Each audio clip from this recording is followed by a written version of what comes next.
I just have a question for all the right-wing conservative 2A gun nuts that insist that we need to keep living like this because you need your AR-15 to protect you from the government and the tyrannical government's going to come. What are you worried that they're going to come and do? What are you guys so fucking afraid of? I would love to know, please. I'm concerned how you willingly get millions of people into a train, how you willingly get millions of people to work hard labor for free, and how one is willingly lets himself be tortured and stripped away from his human rights till they're not needed no longer. You take the only tool people have to fight back, and you are left with nothing but defenseless citizens that can easily be ruled over by a tyrannical government. That's what I'm concerned about. Democrats are proposing a bill to neuter militias, but it's very biased.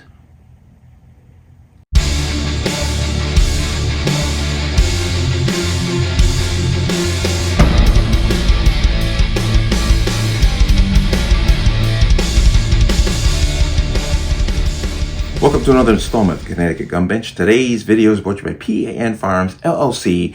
P.A.N. Firearms, your NRA certification and multifaceted gun training. You can reach us at 203-300-6343 or use our website at www.panfirearmsllc.com. As always, there'll be a link in the description box below. Any channel, content, and what I do here, you can support me. The link, everything is appreciated. Connecticut residents, if you plan on getting your Connecticut pistol permit, please get the training done before July 2024, because then after that, it becomes longer, harder, and more expensive. Basically, it disincentivizes you from going out and actually going through the process to get a permit to get a firearm. If you have your permit, watch the expiration date. Don't let it expire. There is a link to the online renewal portal on the Connecticut website. Keep an eye on that. Let's talk about this. Now, Democrats in the House are proposing a bill that will so-called neuter militias.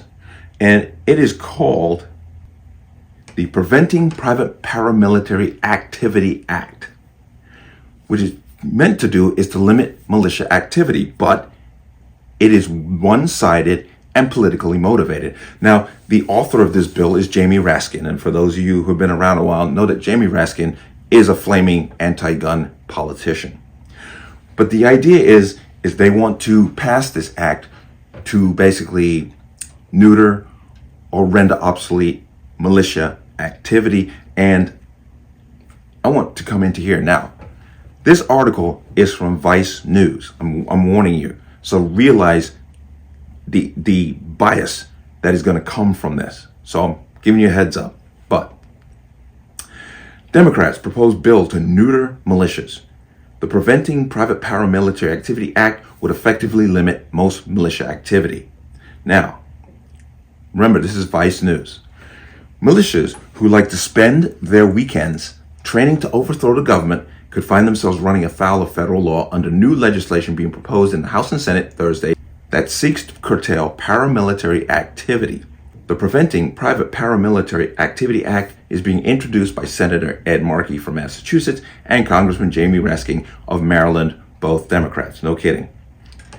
The legislation will prohibit publicly patrolling, drilling, or engaging in harmful or deadly paramilitary activities, interfering with or interrupting government proceedings, interfering with someone else exercising their constitutional rights, falsely assuming the role of law enforcement, and training to engage in such behavior. Can you not see the bias? And what they're talking about here are what they consider right-wing groups. Okay? And they're going to mention that here because I'm just going to kind of segue to it. They're talking about the Proud Boys, 3%ers, and other right-wing groups, but they're not talking about BLM, Antifa. They're not talking about them. And it's funny how they say interfering with people's constitutional rights when we have clearly seen that most political violence over the last 3 years has been committed by left-wing groups. But the lawmakers propose different tiers of criminal penalties depending on whether violations result in injury or property damage. The bill would establish harsher penalties for repeat offenders and probationary sentences for first-time offenders. It would also create paths for the DOJ and private individuals to seek civil federal lawsuits against paramilitary activity.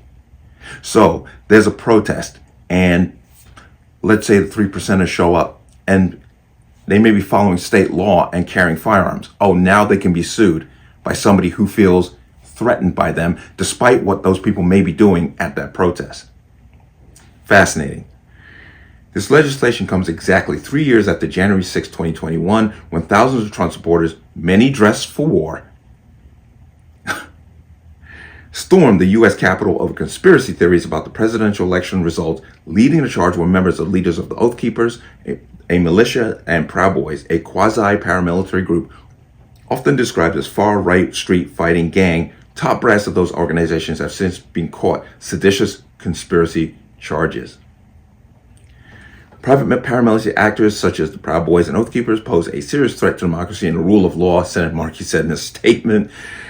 Yeah, but not BLM during the George Floyd riots where they burned down cities basically across the country. No, they're not a threat. Not Antifa, if you remember the Cop City down in Atlanta, where they basically were assaulting police officers with rocks and Molotovs. No, not them. No. It's these groups who have never fired a shot. They're the problem. We must create new prohibitions on their unauthorized activities that interfere with the exercise of people's constitutional rights. The forces of bigotry, hatred, and violent extremism must be stopped for the sake of our democracy.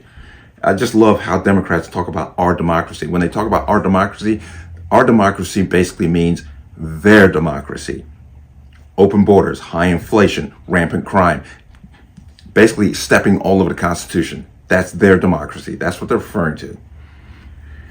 The Capitol riot was a culmination of surging anti-government sentiment and paramilitary activity seen throughout 2020. That year, armed paramilitary groups swarmed government buildings to protest COVID-19 restrictions, which didn't happen, plotted to kidnap Michigan governor over those restrictions. Remember, all of those people who were arrested for trying to kidnap Governor Whitmer were all found not guilty because FBI plants were the ones who basically pushed them to do it. Conducted armed neighborhood patrols in response to racial justice protests that caused billions of dollars worth of damage and killed law enforcement officers. This is Vice News. I keep reminding you that. Okay. Gun rights organizations and anti-government groups have typically argued that paramilitary activity is constitutionally protected by the Second Amendment's language about a well-regulated militia being necessary to the security of a free state. But constitutional experts hold that is not protected after the violent white supremacist rally in Charlottesville, North Virginia in August 2017, where no one was shot. Okay?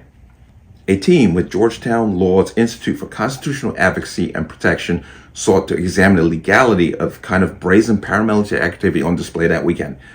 They found that all 50 states had some kind of law in the books, but were rarely enforced. How the proposed legislation is received by hardline conservatives in Congress and by Trump voters will remain to be seen. Grievances against the federal government, particularly the FBI and DOJ, have continued to mount since 2021 amid the slew of indictments against Trump and the massive prosecution efforts against Capitol rioters. A recent poll found that a quarter of American voters believe the baseless Fed obstruction conspiracy theory that the FBI instigated the Capitol attack. These grievances and conspiracies have established a false narrative that the Biden administration is hell-bent on persecuting its ideological or political opponents. Let me come out of that. Once again, let me remind you again, that's Vice News. Okay? Now, it's interesting how they always go back to January 6th, but they ignore the fact that left-wing radicals stormed the Hart Building during Kavanaugh's confirmation. They ignore the fact that Rashida Tlaib gave an inflammatory speech, and right after, the pro-Palestinian rioters basically went to the House floor and took over the foyer there. No. Those are not what they're talking about. It's all about right-wing groups, which kind of shows you the just inflamed bias of this whole thing.